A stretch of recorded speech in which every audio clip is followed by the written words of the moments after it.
Either and neither sound so similar, but they have completely different meanings. So if you want to learn the difference between either and neither, when to use both of these words, and some common mistakes to avoid, then you are in the right place. Let's get started.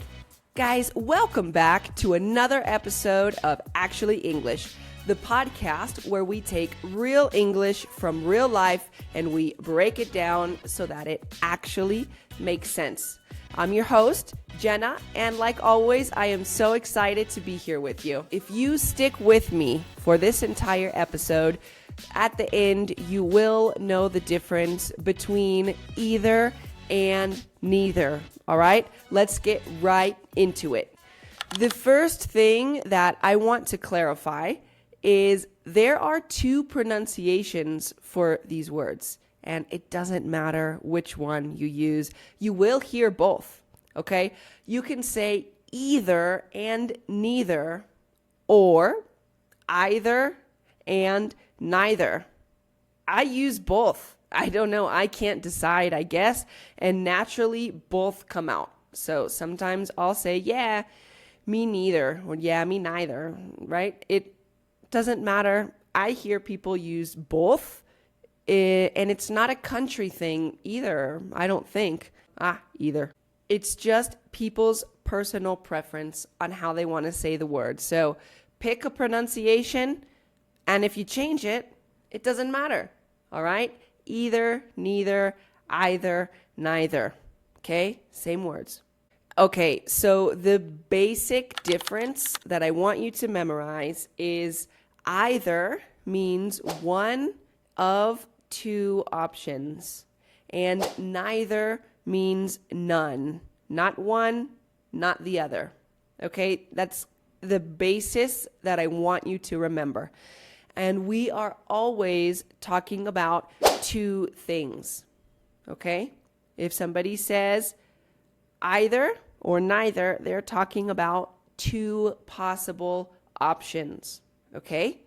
Okay, imagine I say, I want either pizza or tacos, right?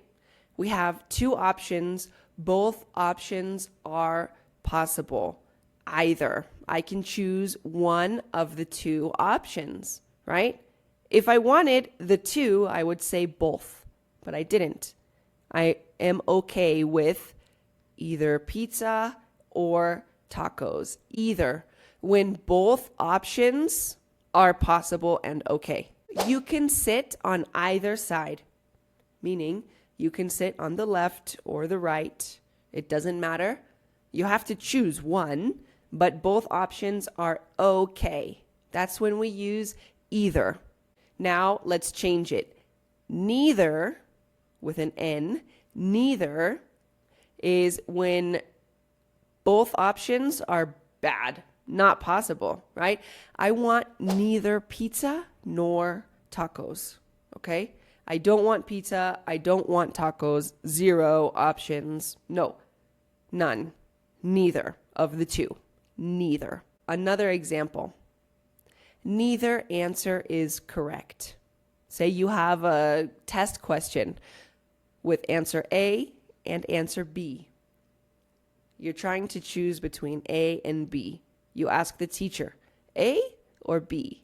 And she says, neither one is correct. Neither is correct. A is wrong, B is wrong. Neither is correct. Either. Both options are okay. Neither. Zero options are okay. Okay, a really common mistake that I see all the time is using double negatives. We know that in English, we can't use double negatives in a sentence. What does that mean? Well, neither is negative. So you cannot say, I don't want neither, because don't already makes the sentence negative. So you have to say, I don't want either. Okay? You can say, I want neither, because neither is the one negative, or I don't want either, because in that sentence, I don't want either. Don't is the negative. I don't want either. So I don't want neither. Don't say it. That's a double negative. So you can say I want neither, or I don't want either. Okay? Neither is already negative. So you don't need a double negative. You can't have a double negative. Okay, so let's talk about agreeing with negative sentences, right? Remember, a negative sentence is, for example, a sentence that has don't or doesn't in it, right? I don't like waking up early. Imagine you also don't like waking up early. We can't say me too, because this is a negative sentence. We are agreeing with a negative sentence, so we have to agree in a negative way. Okay, so here are 3 of the most common ways to agree to a negative sentence, right? Me neither. Me neither. Okay? Your friend says, I don't like horror movies. I don't like scary movies. You say, me neither, right? You cannot say me too, because the original sentence, I don't like scary movies, is negative. So if you agree, if you also don't like scary movies, you say, me neither. Me neither. It's like saying me too to a negative sentence. Me neither. Neither do I. Number 2, neither do I. I'm a vegetarian, so I don't eat meat. Oh, neither do I.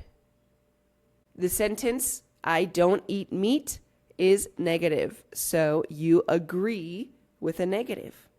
I don't eat meat. Neither do I. Both people don't eat meat.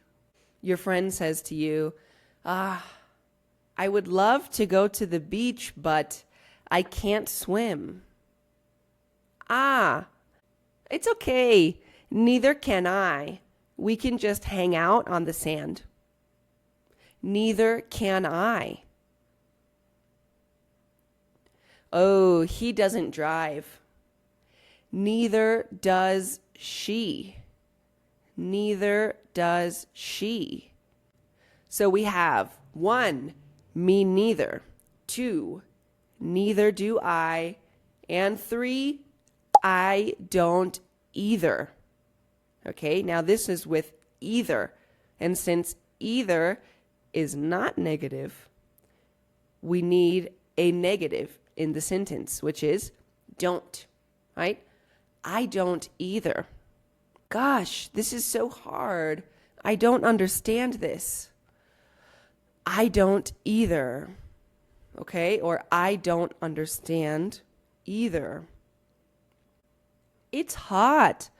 I don't want to go to the park. Yeah, I don't either. Okay, and a lot of students ask me, which one sounds more natural? Which phrase will make me sound like a native in English, right? All 3 of them sound pretty natural. That's why I'm giving them to you. But the most casual one used in conversation all the time is me neither, right? Somebody says a negative statement. I don't like coffee. I don't want to go. I don't have time. You say, me neither, right? It's like saying me too, but agreeing to a negative sentence. Me neither. Neither do I is like a little bit more formal, but not really. It's still pretty casual. Neither do I, okay? And I don't either. Also very common, but the most common one that I want you to leave this episode knowing, memorized, is me neither. Me neither. Okay, another very important grammatical structure that comes with these words is either plus option 1 or plus option 2, okay? When you have two options, you use either or. You can either call me or text me. Either John or Sarah will help you. We will either stay home or go out tonight. Those are the two options, right? Stay home or go out. We will either stay home or go out tonight. The same structure can be used with neither, and it's neither option 1 nor option 2. And this is when you have two options and both are bad. You cannot choose either of the options, right? Neither John nor Sarah was at work. Neither John nor Sarah, okay? I like neither coffee nor tea. That means coffee, tea, we don't like it. Both of the options are bad. Neither coffee nor tea. No, she speaks neither Spanish nor French. She only speaks English. Now, a quick note is that neither and nor grammar structure sounds a little bit fancy, right? We don't use it all the time in spoken English. It's a little bit more proper, okay? If you're going to take an English test, please use this structure. They will love it. But it's not always used in spoken English. It is. It's just not as common. It sounds very proper. Okay, let's do a quick review. Either. You can choose one of the two options. You can choose either video game. Neither. Not this one, not that one. 0. Neither answer is correct, Jonathan. And please remember these 3 ways to agree with a negative sentence. Me neither. Neither do I. I don't either. All are common, all are wonderful. Either and or for 2 possibilities. We can either stay home or go out. Neither and nor when both options are bad. She likes neither cats nor dogs. Okay, we have come to the time of the quiz. Are you ready? We're going to take a short quiz together and test your knowledge. Number 1, I like tea nor coffee. I like tea nor coffee. Neither. I like neither tea nor coffee. Number 2, you can walk or take the bus. You can walk or take the bus. Either. You can either walk or take the bus. Number 3, I'm not tired. Me neither. Good job. I'm not tired. Me neither. Well, if you stuck around for the whole episode, I really, really hope that you have a better understanding of either versus neither. I'm so happy that you stuck with me for this episode. Guys, if you learned something, can you please leave a like or a comment? And if you're watching on YouTube, can you please subscribe? Really, every subscriber, every like, every comment helps me so much. So thank you so much for watching. If you have any questions, leave them in the comments. I read everything. You can find me on Instagram at Actually English Podcast. And, well, I will see you in the next one. Bye-bye.